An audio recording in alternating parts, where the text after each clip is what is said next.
دیکھو کیا مقدر ہے صدیق و فاروق کے، جن کے گھر ہی رحمتوں کے خزینے میں۔ بھلا کیا کہا نبی پاک؟ حضور نے فرمایا میرے اوپر جس نے نیکی کی تھی بدلہ دے دیا ہے۔ یہ جو میرے ابو بکر صدیق ہے نا، ان کو میں اللہ کی بارگاہ میں لے جاؤں گا، کہوں گا مالک تو ہی بدلہ عطا فرما۔ ہاتھ میں جناب صدیق کا ہاتھ پکڑا، ایک میں حضرت عمر کا ہاتھ پکڑا، اور حضور مسجد نبوی سے باہر آ رہے ہیں۔ دیکھنے والے کی زبان سے بے ساختہ سبحان اللہ نکل گیا۔ کیا شان ہے، کیا مقدر ہے۔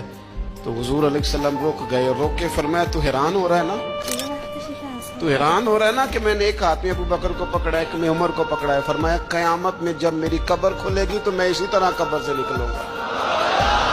بچے نے داڑھی رکھ لی تو مجھے آ کے کہنے لگے حضرت جی لوگ بڑے بڑے لقب دینے لگے ہیں۔ میں نے کہا کیا؟ کوئی کہتا ہے حضرت صاحب، کوئی کہتا ہے قاری صاحب، کوئی کہتا ہے حافظ صاحب، کوئی کہتا ہے علامہ صاحب۔ تو میں نے کہا تیری موج نہیں بن گئی؟ 4 سالوں میں حفظ ہوتا ہے، تجھے مفت کا لقب مل گیا ہے۔ عرصے نظامی 8 سال میں ہوتا ہے، مفت کا علامہ بن گیا ہے، تجھے وقار نہیں دے دیا اللہ تعالیٰ نے؟ عزت غلامی رسول میں ہے۔